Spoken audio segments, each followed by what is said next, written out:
오늘 주신 말씀 시편 71편 말씀 되겠습니다.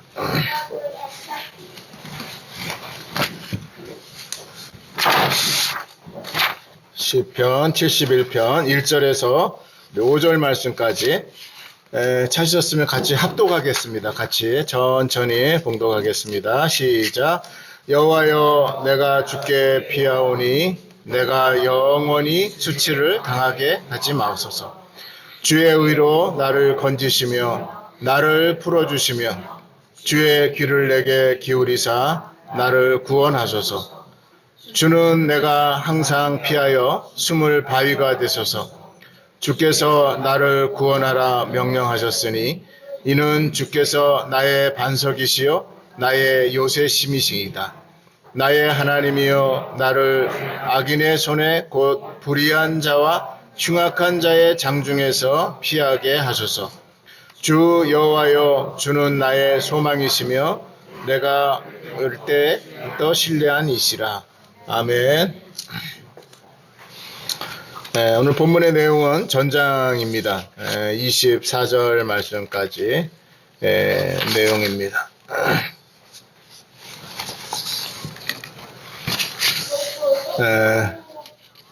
우리 다 같이 한번 옆에 분들하고 인사하겠습니다. 하나님은 언제나 나의 희망이십니다. 같이 인사하겠습니다.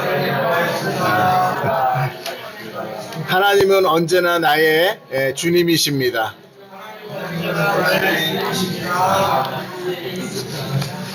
정말 주님 맞아요? 네? 나의 하나님, 나의 주님이십니다. 주님은. 오늘 시편 71편 또 70편은 작자가 기록되어 있지 않는데요. 어느 학자는 예레미야라고도 하고요. 또 어느 학자는 다윗일 가능성이 크다, 그렇게 생각이 되는데, 저는 다윗이 맞지 않을까, 그렇게 생각이 됩니다. 다윗이라고 써 있어요? 71편에? 70편은 그렇고 71편. 71편. 지금 나만 보면 이렇게 따지기를 좋아해요.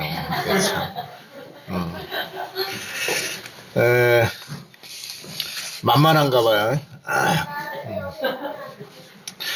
71편의 내용은 반복적으로 기록되어 있는데요. 하나님 앞에 기도하는, 믿음의 자녀가 하나님 앞에 기도하는 간구와, 그리고 또 뭐라 그럴까요? 호소라 그럴까요? 부르짖음이 계속적으로 이제 반복해서 가고 있습니다. 시편은 이렇게 반복적인 내용들이 많이 있습니다.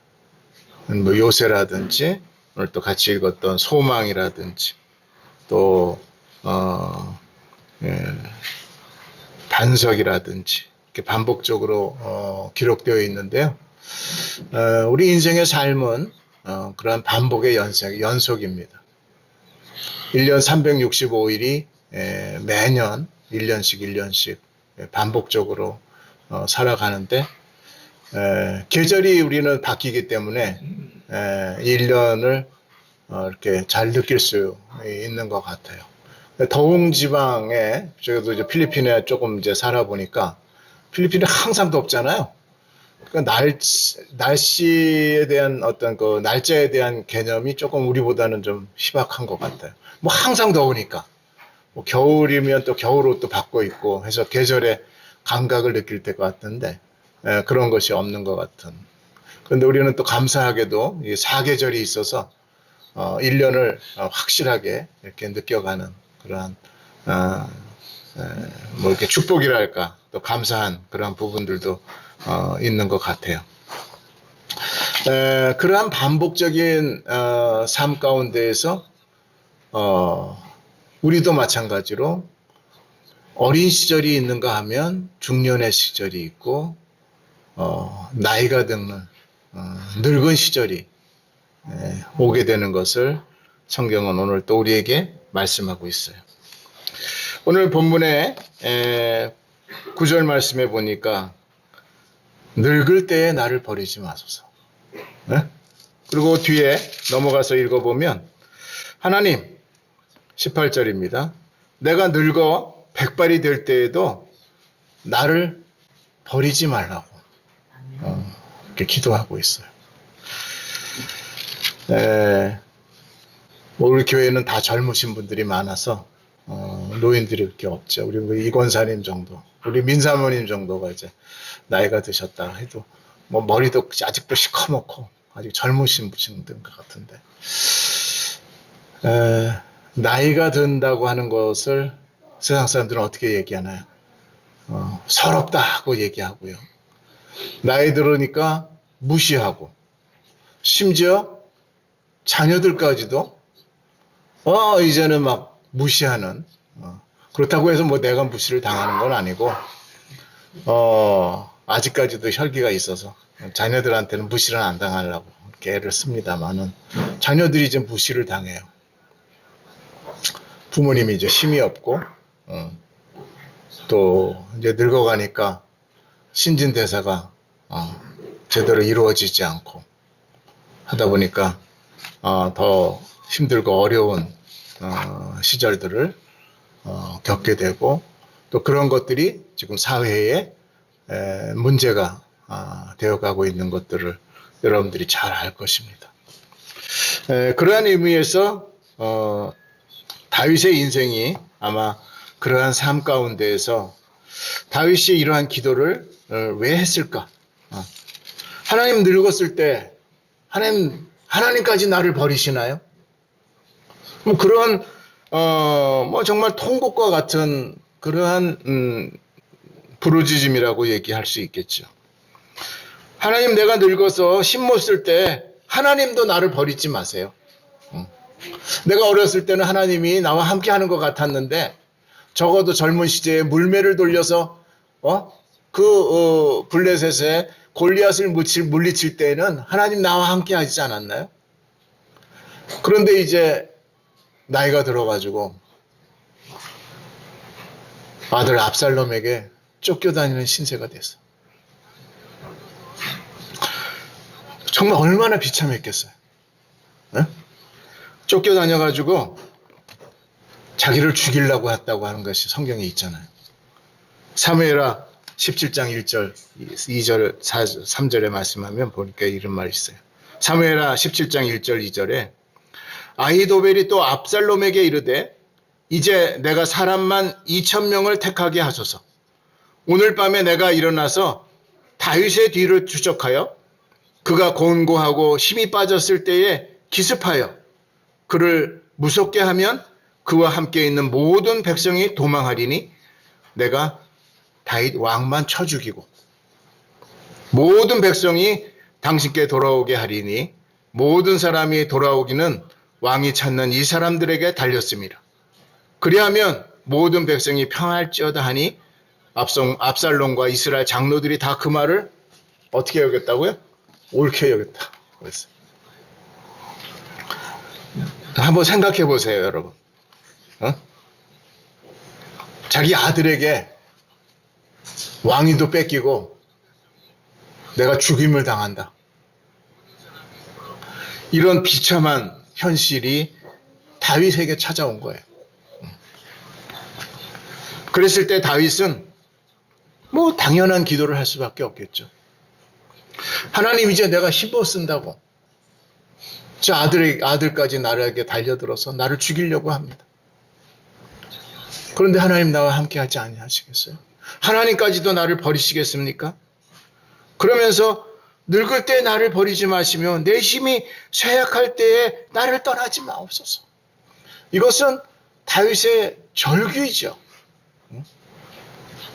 아니 나이 들은 것도 비참한데 힘못 쓴다고 어린 아들까지 죽임을 당하는 그런 현실 앞에서 다윗의 삶이 그동안의 삶이 어떻겠냐고. 하나님의 사람 다윗 아닙니까? 하나님이 그동안 같이 하셨던 하나님. 이스라엘의 별이요, 이스라엘의 모든 것이 되셔서 소망이 되셔서, 다윗은 예수 그리스도의 예표요, 다윗은 이스라엘의 상징이에요. 그러한 왕이 나이 들고 가지고 이제 백발이 되었을 때에 하나님조차도 나를 버리십니까? 여러분들 신앙생활을 얼마나 하셨나요?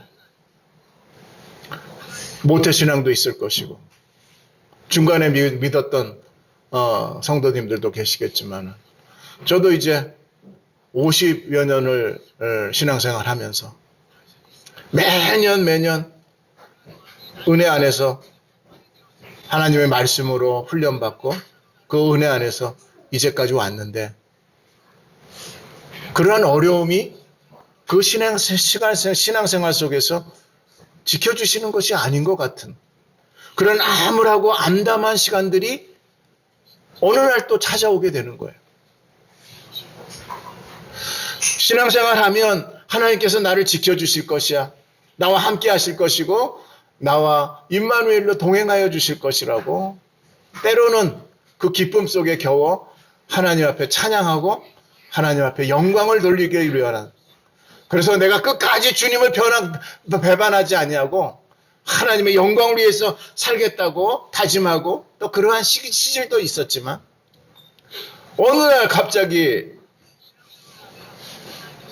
병마가 찾아오고 배반함이 찾아오고 현실적인 경제적인 어려움이 찾아오고 건강으로 인해서, 물질로 인해서, 또 때로는 또 다른 경우들, 상황들로 인해서 우리에게 찾아오는 그 고난, 그 어려운 시련들이 있다는 것이죠.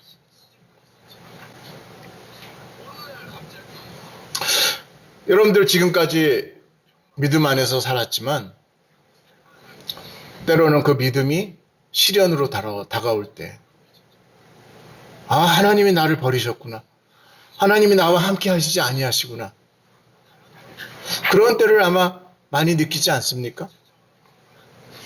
아마 1년에 한두 번 정도는 그런 어려움과 시련과 고통들, 식구로 인해서, 내 건강으로 인해서, 또 물질로 인해서 그러한 것들이 찾아오는 것이에요. 계절 따라 바뀌듯이 우리의 신앙생활 속에서 그러한 바뀌는 역사가 있다는 것이죠.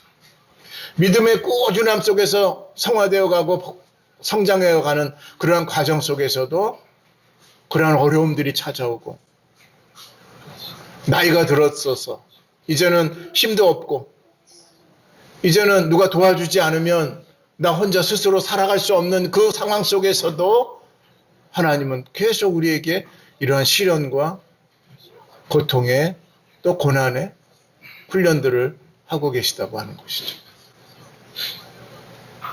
오늘 그것을 어떻게 이길 것인가, 그리고 그것을 우리가 어떻게 보여줄 수 있을까. 그 뒤에 집사님 그림 하나 보내주세요. 그림이 아니라 사진 하나. 여러분 한번 크게 한번 읽어보세요. 시작. 세상은 복음을 듣고 사랑한다. 복음을 듣고 사랑한다. 우리의 귀가 열려서 많은 것을 듣고 있어요. 그런데 복음이 들려지나요? 복음이 그렇게 전파되어지고 있나요? 세상 사람들은 그 복음을 보고 싶다고 하는 것을 우리가 좀 깊이 깨달아야 될 것 같아요. 여러분들의 믿음 안에서 신앙생활 속에서 복음을 전하려고, 말로 전하려고 하지 마시고, 내가 복음이 되어서 오늘 이 다윗과 같은 이 울부짖음 속에서 내가 복음이 되어진다고 하는 사실을 정말 우리가 다시 한번 통감하고 우리가 하나님 앞에서 복음으로 살아갈 수 있기를 원합니다. 주님이 우리에게 복음을 증거하라고, 또 그 증인이 되라고 우리에게 말씀하셔서 복음을 증거하지만은 오늘 복음을 듣는 사람들이 얼마나 있을까요? 교회의 종소리를 듣고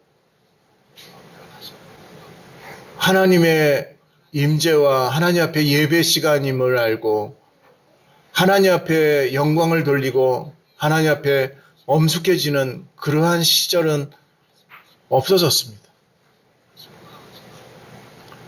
어렸을 때 신학생 때에 저 춘천에 가서 춘천 후평교회 춘천교회에 있는데 거기 가서 5시에 새벽에 종을 쳐봤어요. 김종서 한번 쳐보라고.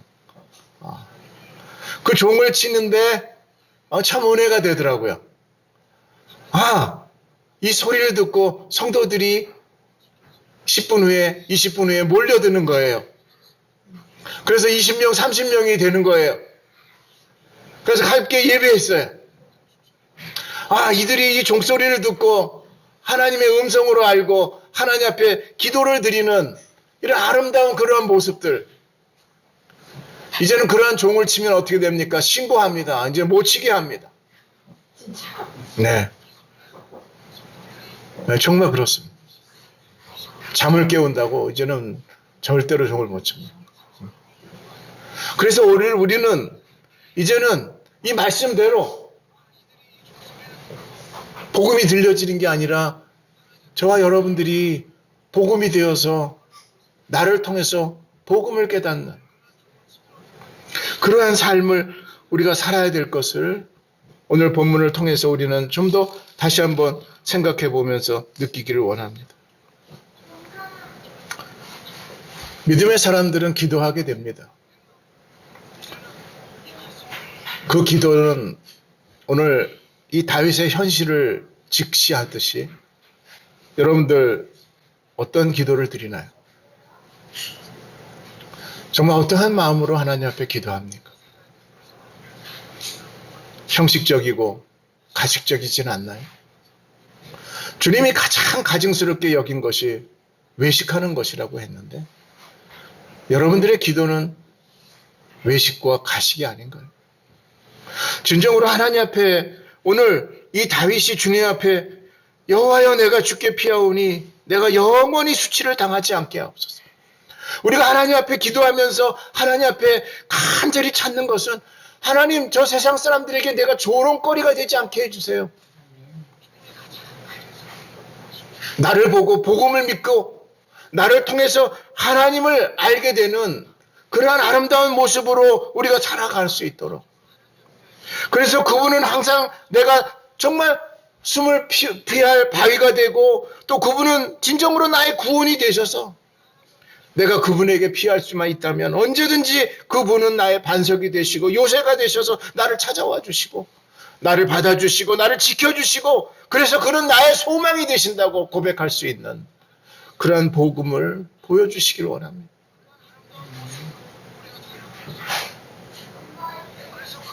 믿음 안에서 우리가 하나님의 신앙생활을 감당하면서 살아가는 우리 성도들에게 있어서 여러분들에게 있어서 사명은 뭔가요? 내가 부름받아 주님의 자녀가 되었고 오늘도 찬양 가운데에서 하나님 나와 함께 하심에 영광을 돌리지만 저와 여러분들의 사명은 무엇인가? 저와 여러분들이 해야 할 먼저의 우선순위는 무엇에 두고 어디에 있는가를 우리가 좀 더 심도 있게 생각해 보면 좋겠어요. 시편 기자는 또 오늘 이렇게 말합니다. 하나님 6절에 내가 모태에서부터 주를 의지하였다 그랬어요. 어머니가 나를 태어나게 하시는 그때부터 나는 기도하면서 자랐고 나는 그 기도를 통해서 이 세상에 나와서 하나님 앞에 정말 뭐라고 얘기합니까? 주께서 나를 택하셨사오니 나는 항상 주님만을 찬양하겠다고 그렇게 고백하지 않았어요. 그런데 어느 날 뒤돌아 보니까 내 머리가 백발이 되어가지고 이제 쉬어서 힘 못 쓰는 늙은이, 노인이 되었던 것이에요. 그러한 시절들은 없었는데 아니 벌써 이러한 시절이 찾아왔던 이 다윗의 모습 속에서 하나님 내가 늙어서 백발이 될 때에도 나와 함께 해주셔야지요. 나를 이제 버리지 마시고 이제 나에게 쓸모없다고 말하지 마시고 끝까지 그전과 같이 어머니의 뱃속에서 나와 함께 해주셨던 그 주님 내가 찬양할 수 있도록 나에게 힘을 주시고 나에게 능력을 여전히 베풀어 주셔서 주의 능력을 장래의 모든 사람들에게 친히 보여줄 수 있도록 나를 버리지 말라고 이렇게 간구하는 이 아름다운 이 다윗의 이 간구가 그래요. 하나님 나와 끝까지 함께 하시는 줄 내가 믿어요. 하나님 나와 영원히 함께 해주실 것을 내가 믿고 그 하나님을 내가 비파와 죽음으로 영원히 찬양하겠다고 22절에 나의 하나님이여 내가 또 비파와 주를 찬양하며 주의 성실을 찬양하리겠다. 그래서 이스라엘의 거룩하신 그 하나님이 영광 받으실 것이라고 기도하고 그 찬양을 내가 드리겠다고 하나님 앞에 영광을 돌리며 기도하는 자라. 나의 혀도 종일토록 주의 의를 작은 소리로 읊조리오니 나를 모해하려던 자들이 수치와 무한을 당하게 하죠. 오히려 나를 죽이려 하던 자가 오히려 그들이 주님의 심판을 당한다고 하는 말씀을 우리에게 이렇게 말씀하고 있는 내용이 오늘 이 본문의 내용입니다. 오늘 이 말씀 속에서 우리가 다시 한번 저와 여러분들은 복음이 되어서 많은 사람들에게 보여질 수 있기를 원합니다. 오늘 이 말씀 속에서 최근에 일본에 뭐라 그럴까요? 조금 영향력을 미치고 또 많은 사람들에게 깨달음을 주었던 미즈노 겐조라고 하는 사진이 있습니다. 어머니인데요. 11살 때 뇌종양이 걸려가지고 아무것도 쓸 수가 없어요. 단지 눈과 귀로만 들을 수 있는 거예요. 이분이 시인입니다. 교회에서 목사님이 이 겐조에게 그 큰 병을, 그러니까 뭐 초등학교 3학년 정도의 나이에 뇌종양이 걸린 거예요. 아무것도 할 수 없는 거예요. 단지 눈과 귀로만 들을 수 있는 이 겐조가 목사님께서 전해주신 성경책을 읽게 됩니다. 그 성경의 말씀을 통해서 이 겐조가 하나님이 살아계심을 찬양하게 된 거예요. 손을 쓸 수가 없잖아요. 기도하면서 이 겐조가 생각합니다. 어머니는 벌써 수십 년을 이 겐조를 통해서 눈만 봐도 무엇을 얘기하는지 알겠다. 일본어는 50음이 있죠. 우리 한국에는 가나다라 24음이 있는데 일본에는 50음절이 있습니다. 히라카나, 가다카나가 있는데요. 이 겐조가 눈을 깜빡깜빡하면 어머니는 뭐 어떤 글자를 찾는지 직시를 하는 거예요. 그러니까 우리가 말하는 하나님 하면 일본어 말로는 이제 가미사마잖아요. 그러면 어머니가 그 50음을 칠판에 써놓고 한자 대놓으면 이 겐조가 자기가 하고 싶은 말 가가 오면 눈을 깜빡깜빡거리는 거예요. 가. 그 다음에 가미사마 할 때 미가 이제 쭉 오면 미가 오면 이제 깜빡깜빡거리는 거예요. 그렇게 시를 쓰니 단어 한자 쓰는데 한나절이 걸리는 거예요. 그래도 끝까지 이 겐조는 그 어머니의 도움으로 하나님의 사랑을 느끼고 그 사랑 안에서 하나님을 표현하기 시작하는 거예요. 그게 시가 된 거예요. 그래서 감사는 밥이다라고 하는 책이 작년에 우리 한국에 번역이 되어 있어요. 한번 꼭 읽어보세요. 그 시를 읽으면 눈물이 안 날 수가 없어. 그 한 구절 쓰는데 한나절이 걸리고 아니 며칠이 걸릴 때도 있었다는 거죠. 잊기 전에라는 시입니다. 지금 들은 것, 보인 것, 마음에 느낀 것, 잊기 전에, 사라지기 전에 주의 아름다운 은혜를 찬양하는 시를 만들자. 오늘 하루도 신문 냄새에 아침을 느껴 차가운 물 맛에 여름을 느껴 풍경 소리에 신선한 해질녘을 느껴 개구리 소리에 졸음을 느껴 오늘 하루도 끝나지 않았어. 하나하나의 하나님의 은혜와 사랑을 느껴 오늘 하루도 발소리로 시작된다. 신문 배달부 발소리, 우유 배달부 발소리. 오늘 하루도 성령을 부어주시는 주님의 발소리.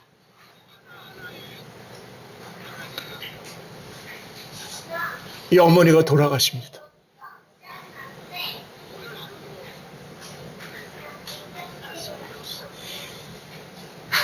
미우라 아야코 여사가 그 어머니가 돌아갔다는 소리에 우리 미즈노 겐조 어떻게 살지?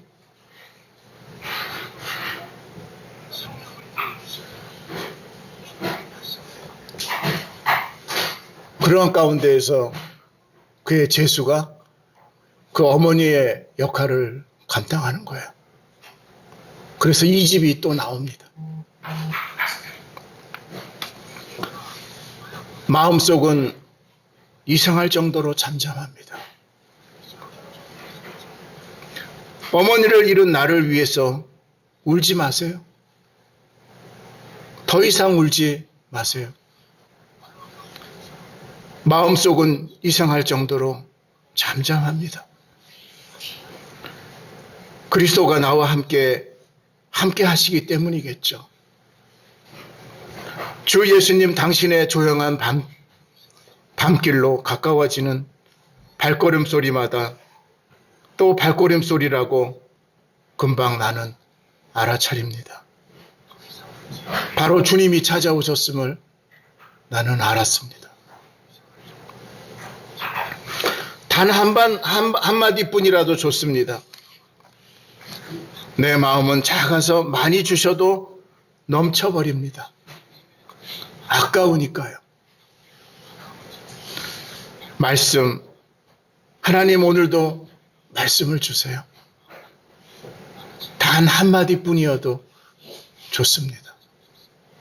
이러한 시를 200페이지가 넘게 쓴 거예요. 그러니 몇 년이 걸렸겠어요.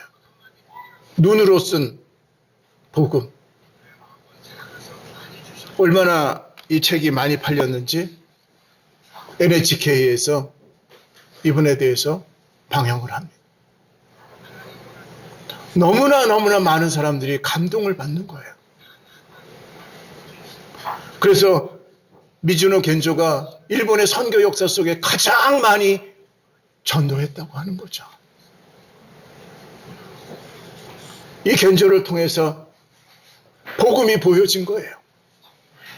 하나님이 살아계시고 하나님이 내 모양 가운데 내 모습 가운데에서 찾아오셔서 나와 동행해 주시고 어떠한 좌절과 어떠한 어려움 가운데서도 비록 어머니를 잃어서 미우라 아야코 여사가 통곡을 하며 울었던 이 미즈노 겐조 어떡하지? 하지만 하나님이 지켜주셨고 하나님과 그와 함께하여 주셔서 그의 생활 속에서 그는 지금도 복음이 되어서 많은 사람들에게 보여진다는 것이죠. 여러분들 오늘 우리가 이 마지막 시대를 살아갑니다. 여러분들 이 세상에 어떠한 미련이 있나요? 여러분들 이 세상을 살면서 어떠한 소망을 갖고 사나요?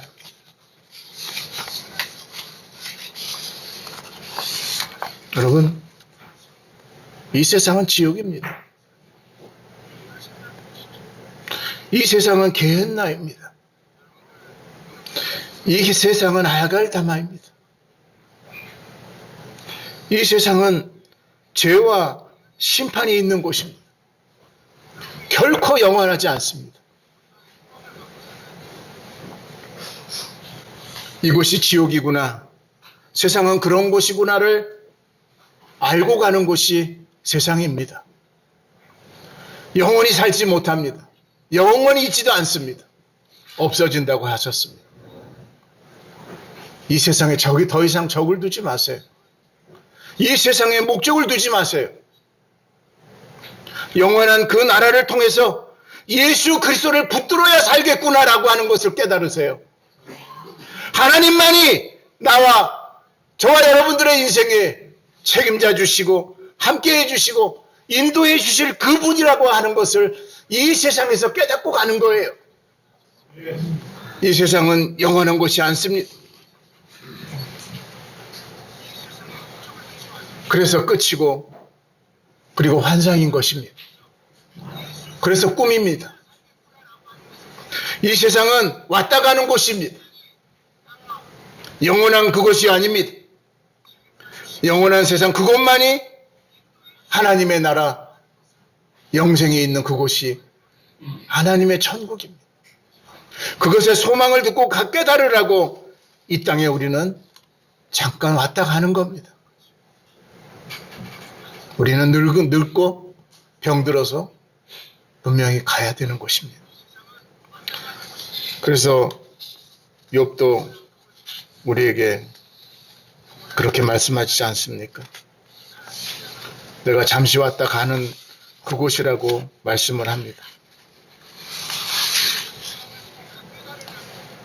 그래서 고난당하는 것이 유익이고요. 이로 말미암아서 내가 세상에 하나님의 말씀을 깨닫고 가는 것이 바로 우리의 신앙생활인 것입니다. 하나님을 알고 가라고 예수님께서 이 땅에 오셔서 십자가로 저와 여러분들의 죄를 덮어주셨어요. 그래서 우리는 그곳에 가야 하는 것입니다. 창세기 15장에 있는 아브라함이 여호와를 믿으니 여호와께서는 그를 의로 여기셨다고 하신 말씀이 있습니다. 본문에서 말씀한 이 아브라함은 아브라함이었었습니다. 그런데 바울은 이 아브라함을 통해서 그 의를 2번씩이나 인용을 합니다. 로마서 4장 3절에 성경이 무엇을 말하느냐? 아브라함이 하나님을 믿음에 그것이 그로 의로 여기전 바 되었느니라. 갈라디아서 3장 6절에도 아브라함이 하나님을 믿음에 그것을 그에게 의로 정하셨다 함을 같으니라고 말씀하고 있습니다. 여기서 이 믿음이라고 하는 것, 여러분들 많이 알고 있는 비스티스라고 하는 헬라어 원어인데요. 구약에는 아만이라고 하는 단어를 썼습니다. 아만이라고 하는 이 단어는 외헤에민이라고 하는 단어에서 왔는데 믿도록 하다라고 하는 단어입니다. 그래서 이 아만이라고 하는 단어는 전적으로 신뢰를 나타내는 말인데 여기서는 계속적인 믿음을 보여주는 믿음의 미완료입니다. 그러니까 지속적인 신앙을 유지하고 계속적으로 진행해 가고 있다라고 하는 것을 의미하는 것이죠. 그러니까 믿음은 진행해 가는 거예요. 그래서 그 믿음이 살아 역사하시면서 주님이 오라 하실 때까지 이 믿음을 유지하는 거예요. 아브라함이 하나님의 약속을 받잖아요. 그 약속을 믿으니 의로 여기셨다라고 얘기했어요. 그런데 아브라함의 그 인생을 여러분들 잘 아시지만은 이 아브라함의 인생이 어떻습니까? 100세에 이삭을 낳지 않습니까? 그 전에 이스마엘을 낳았지만 하나님이 약속의 자녀가 아니라는 것이죠. 너는 이삭을 통해서 하나님의 백성을 이어나가는 대를 이을 것이다 라고 얘기합니다. 그런데 이스마엘에게 이삭이 고난을 받아요. 무시를 당하고. 그래서 갈라지게 되죠. 그러면서 이삭을 또 하나님은 모리아산에서 드리라고 그렇게 말씀하셔요. 여러분, 여기에서 우리가 이 믿음이라고 하는 이 단어, 이 아만이라고 하는 이 단어를 좀 잘 이해해야 되는데요. 이건 내가 믿는 게 아니에요. 하나님이 믿게 하시는 것이죠. 만약에 아브라함의 믿음으로 가졌다면 이삭을 죽일 수 있겠어요? 죽일 수 있는 그러한 신뢰, 그러한 믿음이 아닌 거죠. 그런데 아브라함은 그것을 어떻게 해요? 순종하잖아요. 그 순종해 나가면서 모리아 산으로 데리고 가는 그 모습을 여러분들 한번 가만히 보세요. 이 사람이 정신이 있는 사람인가 없는 사람인가? 응? 날 수 없는 나이에 얻을 수 없는 그 환경에서 정말 자녀를 낳았다고 하면 이 아브라함은 이삭을 결코 죽일 수 없어요. 그런데 정신없는 사람이죠. 데리고 가요 무조건. 그리고 데려가서 칼로 죽이려고 하지 않습니까? 그러니까 이 믿음이라고 하는 것이 아브라함이 가지고 있던 그러한 신뢰, 그러한 믿음이었다면 아들을 죽일 수 없는 거죠. 그런데 칼을 들어서 죽이려고 해요. 정말 죽이려고 했거든요. 그때 하나님이 그 아브라함의 믿음을 보시고 아브라함아, 아브라함아, 칼을 그 아들에게 대지 말라라고 말씀하시잖아요. 그 음성을 들었어요. 하나님 이렇게 하시면 그 음성을 들려주실까가 아니에요. 우리가 믿는 이 믿음은요, 욥기에서도 말씀하는 거잖아요. 욥기의 1장에 있는 그 말씀대로 이 욥을 통해서 하나님은 시험해 보시라고 얘기합니다. 생명은 건드리지 마 라고 하면서 하나님께서 허용을 하세요. 이 인생이 이 하나님의 자녀로서의 그 믿음을 가지고 산다고 하는 것은 전적으로 내 믿음을 가지고 사는 게 아니에요. 내 의지를 갖고 사는 게 아니에요. 이 미즈노 겐즈 안에 하나님께서 주시는 그 믿음이 있었기 때문에 그는 버틸 수 있었던 것이죠. 이게 뭐 보통 사람입니까? 보통 사람들은 뭐 다 놓쳐 인생을 포기해버리죠. 요즘 우리 기독교인들 중에 자살 인구가 얼마나 많은지 몰라요. 정말 상상할 수 없어요. 믿음을 가졌다고 하면서도 생명을 스스로 놓는다니까요. 그게 무슨 믿음인 거예요? 믿음으로 사는 게 아니지. 내 믿음으로 사는 거지. 내 믿음으로 사니까 내가 아니라고 판단하니까 내가 판단하게 되고 결정하게 되고 내가 좌절하게 되고 내가 죽게 되는 거예요. 이 원리를 잘 우리가 이해하면 예수님이 왜 오셨어요? 우리를 왜 오늘도 찬양하면서 속량하셨다고 얘기하잖아요. 그 속량이 뭔지 아세요? 하나님의 피로, 예수님의 그 피로 덮어주신 거예요. 죄는 없어지지 않았어요, 아직도. 그런데 하나님이 죄 없다고 덮어주신 거. 그러니까 들치면 냄새나고, 들치면 피비린내 나고, 들치면 다 걷어나는 거예요. 다 드러나는 거예요. 하나님이 들추시면 그 모든 게 다 드러나는 거예요. 그런데 예수의 피로 덮어주셨다. 덮어주셨어요. 그러니까 이것이요, 양자인 거예요. 양자. 양자는 뭐예요? 내가 낳지 않았지만, 내가 얘를 키워야 되겠다. 내가 얘를 키워야 되겠다. 요즘 우리 신학교 교수 중에 하나가 토요일 날 강의 마치면 계속 봉사하시는 거예요. 봉사해. 너무 미안해. 뭐 부탁한 것도 아닌데 스스로 오셔서 사모님이 하시는데 이분 정말 사명이 있구나. 믿음으로 하시는구나.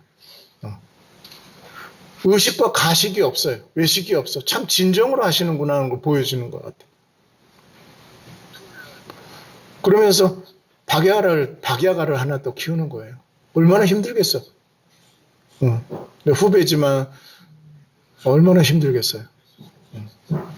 항상 붙어 있어야 되는데 그런 애를 키우면서 데리고 다니면서 하는 거예요.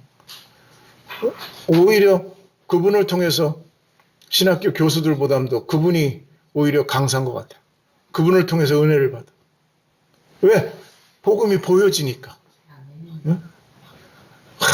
유창한 외국어 써가면서 강의 잘합니다. 요즘 얼마나 교수들 똑똑한지 몰라요. 예? 은혜가 되죠. 뭐 한두 가지가 아니죠.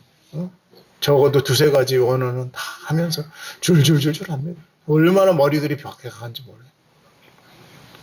그렇지만 복음이 보여지지 않아. 은혜는 받는데 뒤돌아서면 복음이 안 보여. 오늘 우리가 이러한 인생을 삽니다.